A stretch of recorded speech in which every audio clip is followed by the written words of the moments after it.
Мұнай бағасының қымбаттауы да теңгенің бағамын ұстап тұруға қауқарсыз. Тұрақсыз валютамыз Украина мен Ресей арасындағы соғыстың салдарынан бір тәулікте 30 теңгеге құнсызданып кетті. Тіпті Қазақстан қор биржасы сауда-саттық өткізу уақытын бірнеше рет кейінге шегеріп, ақыры бағам 472 теңгеге жеткенде ұлттық банктың араласуынан кейін ақшасының құны бекітілді. Валюта нарығындағы жағдайды көрген жұрт ақшасын айырбастауға асыққанымен кенет теңге жоқ деген сылтауға тап болған. Соғыстың салқыны тиген экономикамыздың ахуалы туралы Елордадан Елдос Есенбол толығырақ. Таңнан бері азынаулығы ақшасы бар жұрттың көзі айырбастау орындарының тақтайшаларында көк қағаздың құны тағы қымбаттады дегенді естіп, бұл жердің есігін күзеткендер де бар. Доллар бағасы 471 теңгеге, бірақ шықты валюта айырбастауды кәсіп қылғандар, даурықпаңыздар, шұғыл операциялар болса ғана ауыстырыңыздар деп халықты сабырға шақырып әлек. Азаматтардың бірі тезірек ақшасын алмастырып үлгеруге асықса, енді бір әліптің артын бағып отыра бермекші. Бірақ барлығы да бір нәрсеге алаңдаулы, ел үшін тағы қымбатшылық жайлайды ма деп.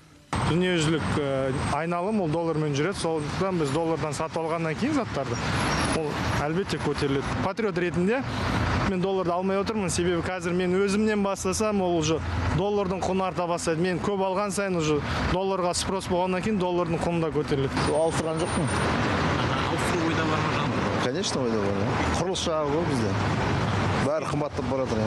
Сізге тікелей әсер етеді осында? Әсер етеді, материалдың бәрі қымбаттап кетті. Жыл сайын баға көтеріле береді. Доллар көтеріледі. Естественно, тағы продуктыға баға көтеріледі. Енді бізге зиян түседі ғой по-любому. Сіз долларсыз ба? Ауыстырдыңыз ба? Жоқ, ақша жоқ доллар ұстайтын. Әдетте теңге мұнай бағасын тәуелді ететін үкімет әзірге үнсіз. 8 жылдан кейін барелі 108 доллардан алғаш рет асқан қара алтын теңгенің тұрақтылығын қамтамасыз ете алмады. Қор биржасы техникалық ақауларға байланысты деген сылтаумен сауда-саттық өткізетін уақытты бірнеше рет кейінге шегеруіне тура келді. Ақыры ұлттық банк араласып интервенция жасалғаннан кейін күндіз 472-ге жеткен ақш ақшасының орташа бағамы 466 теңге төңірегінде тұрақтады. Ал америкалық валюта бойынша сауда көлемі 211 миллион 457 мың долларды құрады. Сауданың қалай дамитыны белгісіз, жағдайдың бүгін түнде немесе ертең болмаса ары күні қалай боларын айту өте қиын. Біздің ойымызша қазіргі таңда курсқа тікелей әсер ететін сыртқы факторлар, өкінішке қарай Украинадағы геосаяси жағдай, ал ішкі нарықта бұл бағамға әсер ететін жағдай жоқ деп айтуға болады. Ал экономистер қор биржасындағылармен келіспейді. Украинадағы ағайынның басындағы жағдай доллар бағасына әсер еткені рас, бірақ бұл жалғыз фактор емес дейді. 30 жылда тұрақтанбаған экономика аяғынан тік тұра алмаған инфрақұрылымды ескеру керек дегенді айтады. Әубаста 3 теңге 7 тиыннан басталған Америка ақшасының 400 теңгеден асып жығылғаны бұған жарқын дәлел.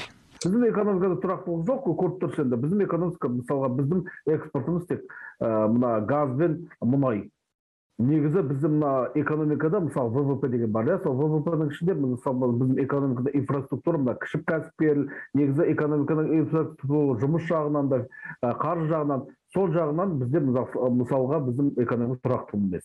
Сарапшылар жыл аяғына дейін доллар бағамы 500-ге жетуі мүмкін деген болжам жасап отыр. Ал ұлттық банк болса, теңге бағамын тұрақтандыру үшін жан таласып ақ жатыр. Біресе 104 миллион долларға интервенция жүргізсе, енді тағы теңгелік депозиті бар қазақстандықтарға сыйақы төлемек. Бағдарлама бүгіннен бастап күшіне енеді, бірақ экономистер инфляция мен доллар бағасын ескерсек, бұл бастамадан пайда бола қоюы екі талай дейді.